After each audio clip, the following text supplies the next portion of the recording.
అందరికీ నమస్కారం. Welcome to good vibe talks. మీ ఇంటిలో పూజ చేసేటప్పుడు ఎలా జరిగితే మీ ఇంటిలో దేవతలు ఉన్నట్లే.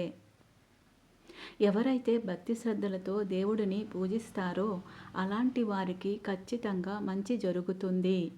మీకు ఎన్ని కష్టాలు వచ్చినా సరే దేవుడిని పూజించడం మాత్రం మర్చిపోవద్దు. ఏదో ఒక రోజున మీరు గొప్ప స్థాయికి ఎదుగుతారు. అయితే మీ ఇంటిలో దీపారాధన చేసే సమయంలో ఆ దేవుడు ముందుగానే కొన్ని సంకేతాలను పంపిస్తాడట. ఆ శుభ సంకేతాలను గుర్తిస్తే దేవుడి ఆశీర్వాదం సంపూర్ణంగా లభిస్తుంది. అలాగే అదృష్టం కలిసి వస్తుంది. మీరు మొదలుపెట్టిన పనిలో విజయం సాధిస్తారు. మీరు చేసే పూజలకు దేవుడు సంతోషిస్తే ఎలాంటి సంకేతాలను తెలియజేస్తాడో ఈ వీడియోలో తెలుసుకుందాము. అయితే ఈ వీడియోలోకి వెళ్ళే ముందు ఈ వీడియోకి ఓం నమఃశివాయ అని కామెంట్ చేయండి. అలాగే ఈ వీడియోకి ఒక లైక్ చేసి నా ఛానల్ని సబ్స్క్రైబ్ చేసుకోండి. అలాగే మీరు చేసే ఈ చిన్న లైక్ నాకు సపోర్ట్ చాలా ఇస్తుంది. కాబట్టి లైక్ చేయడం మర్చిపోవద్దు. బ్రహ్మ ముహూర్తంలో దేవతలు తిరుగుతూ ఉంటారు కాబట్టి ఉదయం 3 గంటల నుండి 4:30 మధ్యలో ఎవరికైనా మెలకువ వస్తే మీ ఇంటిలో దేవతలు తిరుగుతున్నారని అర్థం. ఒక్కోసారి ఇంటిలో దీపారాధన చేసే సమయంలో తెలియకుండానే మనకి కన్నీళ్లు వస్తాయి. దీపారాధన సమయంలో మీ కంటి నుండి కన్నీళ్లు వస్తే మీరు చేసే పూజకు మంచి ఫలితం రాబోతుందట. ఇక మీకున్న కష్టాలు అన్నీ తొలగిపోతున్నాయని అర్థం. అలాగే దేవుడికి హారతి ఇచ్చేటప్పుడు ఒక్కోసారి దేవుడి ముఖంలో చిరునవ్వు కనిపిస్తే, హారతి సమయంలో దేవుడు నవ్వినట్టుగా కనిపిస్తే చాలా శుభసూచకంగా భావించవచ్చును. ఎవరికైనా ఇలా కనిపిస్తే మాత్రం మీరు చేసే పూజలన్నీ నేరుగా ఆ దేవుని పాదాల చెంతకు చేరుతున్నాయని అర్థం. అలాగే పూజ గదిలో దీపం వెలిగించేటప్పుడు ఒక్కోసారి మన చెయ్యి కాలుతుంది. ఇలా జరిగితే అశుభంగా భావించాలి. పూజలో మీ చెయ్యి కాలితే మీరు ఏదో తప్పు చేశారని అర్థం. కాబట్టి ఎటువంటి చెడు ఆలోచనలు లేకుండా భక్తి శ్రద్ధలతో దేవుడిని పూజించాలి. అలాగే ఇంటిలో దీపారాధన చేసే సమయంలో దేవుడి పటం నుండి పువ్వులు పడితే చాలా శుభ సంకేతంగా భావించాలి.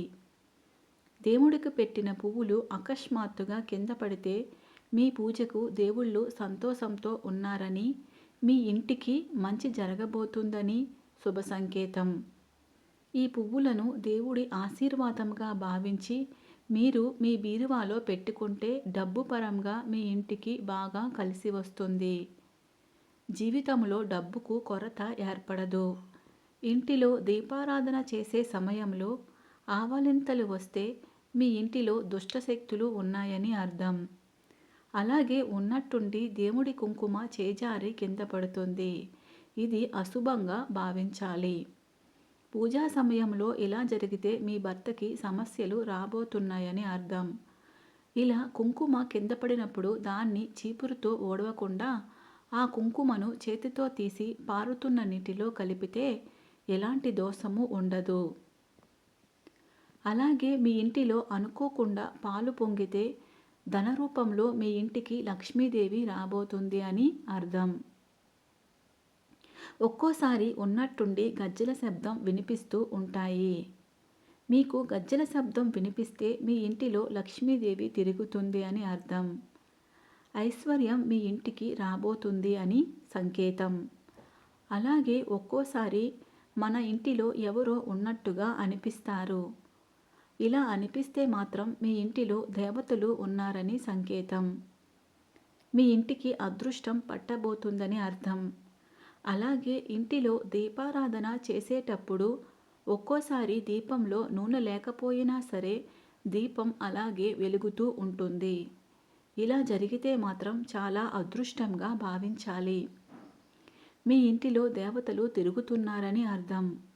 అలాగే పూజ గదిలో దీపం వెలిగించిన తర్వాత ఆ దీపం ప్రకాశవంతంగా వెలిగితే మీరు చేసే పూజలకు దేవుని ఆశీర్వాదం లభిస్తుంది అని అర్థం. మీ పూజకు దేవుడు సంతోషంగా ఉన్నాడు అని, మీ కోరికలన్నీ నెరవేరుతున్నాయని అర్థం. అలాగే మనలో చాలామందికి కలలో దేవతలు కనిపిస్తూ ఉంటారు. మీకు కలలో దేవతలు కనిపిస్తే మీ ఇంటికి ఏదో మంచి జరగబోతుందని, త్వరలో ఒక శుభవార్త వినబోతున్నారని అర్థం. అలాగే దీపారాధన చేసే సమయంలో ఒక్కోసారి దీపం నుండి శబ్దాలు వస్తాయి. ఇలా అస్సలు రాకూడదు. దీపం ప్రకాశవంతంగా వెలగాలి, ప్రశాంతంగా వెలగాలి. అంతేకాని శబ్దం చేస్తూ దీపం వెలిగితే పూజలో తప్పులు చేస్తున్నారని అర్థం. దీపారాధన సమయంలో దీపం కొండెక్కితే మీ కుటుంబంలో సమస్యలు రాబోతున్నాయని అర్థం. పూజలో దీపం కొండెక్కితే ఓం నమఃశివాయ అనే మంత్రాన్ని జపించి కొత్త దీపం వెలిగిస్తే ఎలాంటి దోషము ఉండదు. దీపంలోని ఒత్తులు పూర్తిగా కాలిపోతే మీ ఇంటిపైన దేవుడు ఆశీర్వాదం ఉందని అర్థం. అలాగే మీ పూజ గదిలో బల్లి కనిపిస్తే మీ ఇంటికి డబ్బు రాబోతుందని సంకేతం. బల్లులను లక్ష్మీదేవి సంకేతముగా భావిస్తారు. కాబట్టి మీ పూజ గదిలో బల్లి కనిపిస్తే మీ ఇంటిలోకి లక్ష్మీదేవి రాబోతుందని, అలాగే మీ పూజ గదిలో నల్లచీమలు కనిపిస్తే మీరు త్వరలోనే ధనవంతులు కాబోతున్నారని, జీవితంలో గొప్ప స్థాయికి వెళుతున్నారని అర్థం. కాకికి అలాగే దేవతలకు చాలా దగ్గర సంబంధం ఉందట. కాబట్టి ప్రతిరోజు మీ ఇంటి ముందుకి కాకి వస్తే ఏదైనా ఆహారాన్ని ఆ కాకికి పెట్టండి. దేవతల ఆశీర్వాదం మీ ఇంటిపై ఉంటుంది.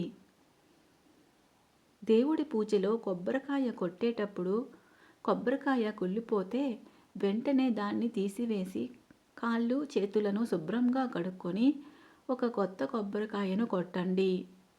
ఇలా చేయటం వలన ఎలాంటి దోషము ఉండదు. అలాగే దేవుడికి పెట్టిన నైవేద్యానికి తరచూ చీమలు పడుతూ ఉంటే మీ నైవేద్యాన్ని దేవుడు స్వీకరించాడని అర్థం. మీ ఇంటిలో ఒకే చోట 3 బల్లులు కనిపిస్తే మీ ఇంటిలోకి లక్ష్మీదేవి రాబోతుందని సంకేతమట. పూజ తర్వాత అపారమైన ఆనందం, తృప్తి, మానసిక ఉల్లాసం కలిగితే దైవత్వం యొక్క ఆశీర్వాదాలు మీకు లభించాయని అర్థం చేసుకోవచ్చును.